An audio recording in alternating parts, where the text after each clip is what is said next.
Sir పెళ్ళికి ముందే ఒకరితో ఎఫ్ఐఆర్ పెట్టుకొని పెళ్ళైన తర్వాత అంటే వేరే వ్యక్తిని పెళ్ళైన తర్వాత నెల రోజులకే చంపించేసింది సార్. గద్వాలకు చెందిన ఒక సర్వేయర్ తేజేశ్వర్ అనే వ్యక్తిని కేవలం పెళ్ళయింది. ఆ తర్వాత ప్రియుడితో కలిసి భార్య చంపేయడం ఇప్పుడు చర్చనీయాంశంగా మారిపోయింది. అంటే మొన్నే మేఘాలయ హనీమూన్ జంట చూసాం. ఇలాంటి ఘటనలు చాలా జరుగుతున్నాయి.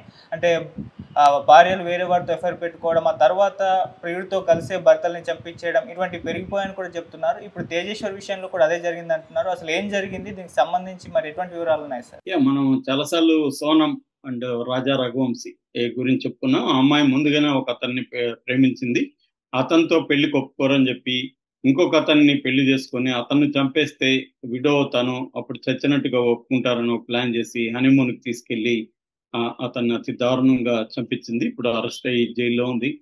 అదే విధంగా మన తెలుగు రాష్ట్రాల్లో 2 రాష్ట్రాల ఇన్వాల్వ్ అయిన ఈ కేసులో తెలుగు రాష్ట్రాల్లో ఇప్పుడు సంచలనం సృష్టిస్తున్న కేసు ఐశ్వర్య కేసు.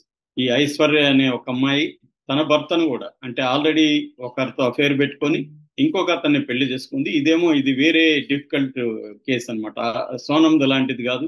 ఈ అమ్మాయి ఇష్టపడే పెళ్లి చేసుకుంది. రెండో అతన్ని ఇష్టపడింది, ప్రేమించింది, అతన్ని ప్రేమలకు దించి పెళ్లి చేసుకొని విత్ ఇన్ 29 days లో అతన్ని సుపారీ ఇచ్చి చంపించింది. ఇది ఇంకా కాంప్లెక్స్ కేసు. ఏంటంటే వీళ్ళమ్మ కూడా దీంట్లో ఇన్వాల్వ్ అయింది. ఈ అమ్మాయి ఎవరితో అయితే అఫేర్ పెట్టుకునిందో అతనితోనే వీళ్ళమ్మ కూడా అఫేర్ పెట్టుకునింది. సో వీళ్ళమ్మ అఫేర్ పెట్టుకున్న అతను, ఈ అమ్మాయి ముగ్గురు కలిసి ప్లాన్ చేసుకుని చేశారు. ఇది కొంత సోనం కంటే విచిత్రమైన కేసు అని చెప్పుకోవచ్చు.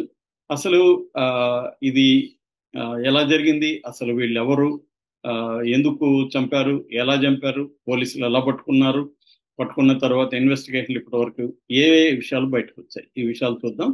ఈ అబ్బాయి పేరు తేజేశ్వర్. ఇతనికి 32 ఏళ్ళు. ఇతను సర్వేయర్ గాను తర్వాత ఒక డాన్స్ ఇన్స్ట్రక్టర్ గా కూడా ఉంటున్నాడు. వీళ్ళది జోగులాంబ గద్వాల్ జిల్లా గద్వాల్లో గంట వీధి లో ఉంటాడు ఈ అబ్బాయి ప్రైవేట్ గా ఎవరైనా సర్వే చేయించుకుంటే చేస్తాడనమాట, ప్రైవేట్ సర్వేయర్.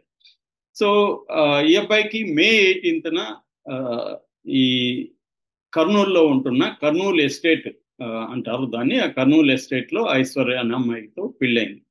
అయితే పెళ్ళైన 29 రోజులకి ఇతను మిస్ అయినప్పుడు వీళ్ళ బ్రదర్ తేజవర్ధన్ గద్వాల్లో కంప్లైంట్ ఇచ్చాడు. ఇట్లా మా బ్రదర్ కనిపించట్లేదు, ఫోన్లు తీయట్లేదు, వాళ్ళని అడిగితే కూడా వాళ్ళని అడిగితే మాకు కూడా తెలియదు, బయటకు వెళ్తానన్నాడు, మళ్ళీ రాలేదని మేము కూడా కంగారు పడుతున్నాం అని చెప్పారు.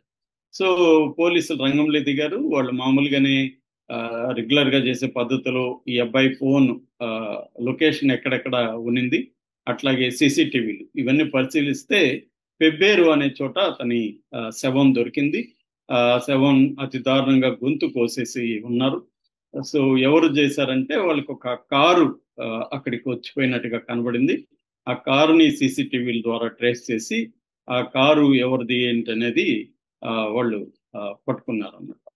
సో పట్టుకొని అక్కడి నుంచి అతన్ని పట్టుకోగలిగారు. అతను పట్టుకున్నాక అతను మొత్తం చెప్పింది ఏంటంటే ఈ ఐశ్వర్య, వాళ్ళ మదర్ సుజాత, తిరుమలరావు వీళ్ళు ముగ్గురు కలిసి తనకి 75,000 సుపారీ ఇచ్చారని అతను అతని పేరు మనోజ్ అని అతను చెప్పాడు.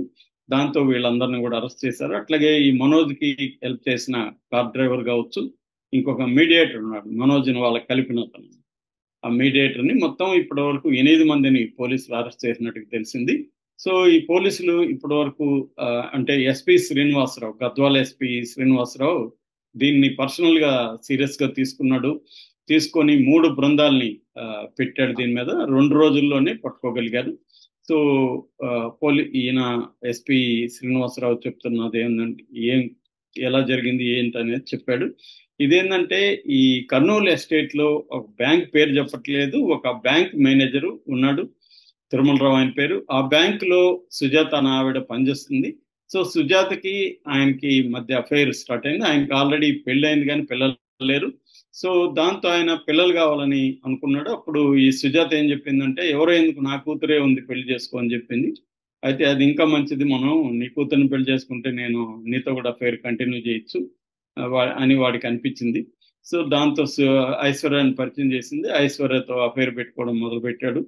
దాంతో ఐశ్వర్యాన్ని వాళ్ళ ఇంటికి కూడా తీసుకెళ్ళాడు. వాళ్ళ భార్యకి పరిచయం చేశాడు. ఇట్లా మనకి పిల్లలు లేవు కదా, నేను ఈ అమ్మాయిని పెళ్లి చేసుకుంటానంటే వాళ్ళ భార్య ఆ ఇంట్లో ఉన్నవన్నీ తీసింది, చీపురు అన్ని తీసి ఆ, ఇతని మీదకి వచ్చింది. దాంతో ఇతను భయపడ్డాడు. ఈ ఈ రాక్షసి ఒప్పుకున్నట్లేదు అని చెప్పి ఈమెను పంపించేశాడు.